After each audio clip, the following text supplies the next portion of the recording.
دنیا میں انسان بوڑھا ہوتا ہے، لاغر ہو جاتا ہے، کمزور ہو جاتا ہے، لاوارث ہو جاتا ہے، لیکن آخرت میں انسان ہمیشہ جوان رہتا ہے۔ دنیا میں انسان ایک وقت تک خوبصورت رہتا ہے، اس کے بعد اس کی خوبصورتی زائل ہو جاتی ہے، مگر آخرت میں اس کی خوبصورتی ہمیشہ رہنے والی ہے۔ دنیا کی نعمتیں بھروسہ نہیں ہے، آج ہے کل چھن جائیں گی، مگر آخرت کی جو نعمتیں ہیں وہ کبھی چھینی نہیں جائیں گی، بلکہ وہاں کی ہر چیز میں اور بہتر اضافہ ہوتا جائے گا، رزق اور مزیدار ہو جائے گا، حسن اور زیادہ نکھرتا چلا جائے گا، طاقت و قوت اور زیادہ بڑھتی چلی جائے گی۔ تو آخرت کی زندگی کے مقابلے میں یہ دنیاوی زندگی کچھ بھی نہیں۔ مسلم شریف کی یہ روایت ہے، حضرت جابر رضی اللہ عنہ فرماتے ہیں کہ اللہ کے رسول صلی اللہ علیہ وسلم مدینہ کی دور کی آبادیوں میں سے جو ہے ایک بستی سے نکلتے ہوئے بازار میں انٹر ہوئے۔ آپ کے آزو بازو صحابہ کرام تھے۔ آپ صلی اللہ علیہ وسلم کا گزر ایک مردہ بکری کے بچے کے پاس سے ہوتا ہے، جس کے کان بھی بہت چھوٹے چھوٹے۔ آپ صلی اللہ علیہ وسلم نے اس مردہ بکری کو کان سے پکڑ کر اٹھا کر پوچھا، تم میں سے کون ہے جو اس کو خریدنا چاہتا ہے؟ تو صحابہ نے کہا، اللہ کے رسول ہمیں نہیں چاہیے، ہم کیا کریں گے اسے لے کر، ہمیں بالکل نہیں چاہیے۔ آپ صلی اللہ علیہ وسلم نے پہلے تو پوچھا کون خریدنا چاہتا ہے، پھر آپ صلی اللہ علیہ وسلم نے فرمایا کہ کون ہے جو بلا قیمت کے اس کو لینا چاہتا ہے، فری میں لینا چاہتا ہے۔ تو صحابہ نے کہا، اللہ کے رسول صلی اللہ علیہ وسلم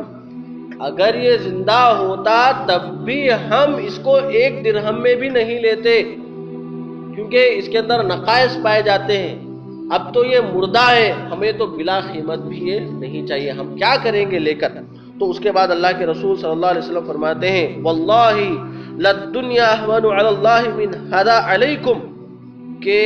قسم ہے اللہ رب العالمین کی کہ جتنا حقیر تم اسے سمجھ رہے ہو، اس سے کہیں زیادہ حقیر اللہ رب العالمین کے نزدیک یہ دنیا ہے۔ یہ دنیا بہت زیادہ حقیر ہے اللہ رب العالمین کے نزدیک، بہت زیادہ حقیر، اس کی کوئی حیثیت ہی نہیں ہے دنیا کی۔ آج ہم دنیا ہی کو سب کچھ سمجھ رہے ہیں، فخر کر رہے ہیں، غرور کر رہے ہیں، اور زیادتی کی حرص میں مبتلا ہیں،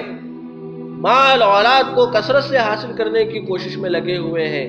بتایا جا رہا ہے کہ یہ اللہ کے نزدیک ایک مردہ بکری کے بچے سے بھی بہت زیادہ حقیر ہے، جس کو تم فری میں بھی لینا نہیں چاہ رہے۔ اللہ کے رسول علیہ السلام نے ایک موقع پر یہ بھی ارشاد فرمایا کہ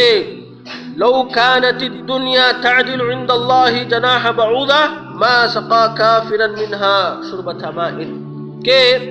اگر اللہ کے نزدیک یہ دنیا کی حیثیت ایک مکھی یا مچھر کے پر کے برابر بھی اگر ہوتی تو اللہ رب العالمین کسی کافر کو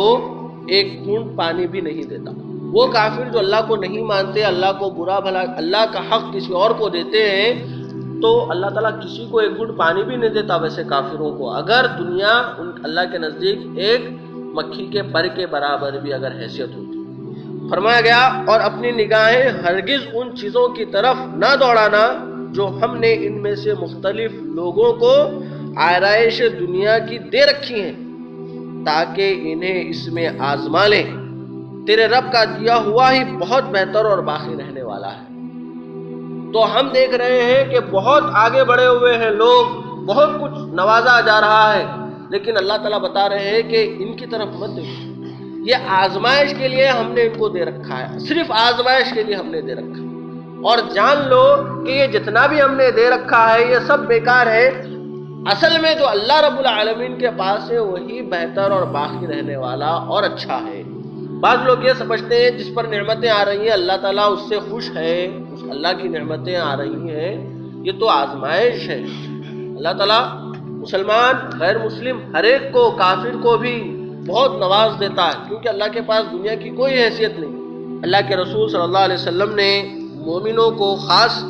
نصیحت کرتے ہوئے یہ بھی ارشاد فرمایا کہ اذا احب اللہ عز وجل عبدا حماہ الدنیا کما یظل احدکم یحمی سقیمہ الماء، کہ جب اللہ رب العالمین کسی بندے سے محبت کرتے ہیں تو اس دنیا میں اس کو گرماتے ہیں، یعنی کہ آزمائش دوچار کرتے ہیں، تو بتایا جا رہا ہے کہ جو آزمائشیں آ رہی ہیں، جو وہ مبتلا ہو رہا ہے طرح طرح سے، یہ اللہ رب العالمین کی پسندیدگی کی وجہ ہے۔ بندے کو اللہ رب العالمین چاہ رہے ہیں، اس لیے اللہ رب العالمین دنیا سے اس کو بچا کر رکھے، اس کو دنیا سے بچا کر رکھے۔ اگر دنیا اس کے اوپر کھول دی جاتی ہے تو پھر وہ اللہ تعالیٰ کی آزمائشوں کا شکار ہو جاتا ہے۔ کہ دنیا کی مثال آخرت کے مقابلے میں ایسی ہے جیسے کوئی اپنی انگلی کو ایک سمندر میں ڈبوتا ہے، پھر وہ نکال کر دیکھے کہ اس کے ہاتھ کو کتنا پانی لگا، یہی پانی جتنا اس کی انگلی کو لگا یہ دنیا ہے، اور وہ باقی کا جو سمندر ہے وہ آخرت ہے۔ تو ہم دعا کرتے ہیں کہ رب العالمین ہمیں دنیا کے فتنوں سے اور ہر فتنے سے ہماری حفاظت فرمائے، آخرت کو ہمیں اپنا مطمع نظر بنائے رکھنے کی توفیق عنایت فرمائے۔ اللہ رب العالمین جنت الفردوس کے اعلیٰ مقامات سے ہمیں سرفراز فرمائے۔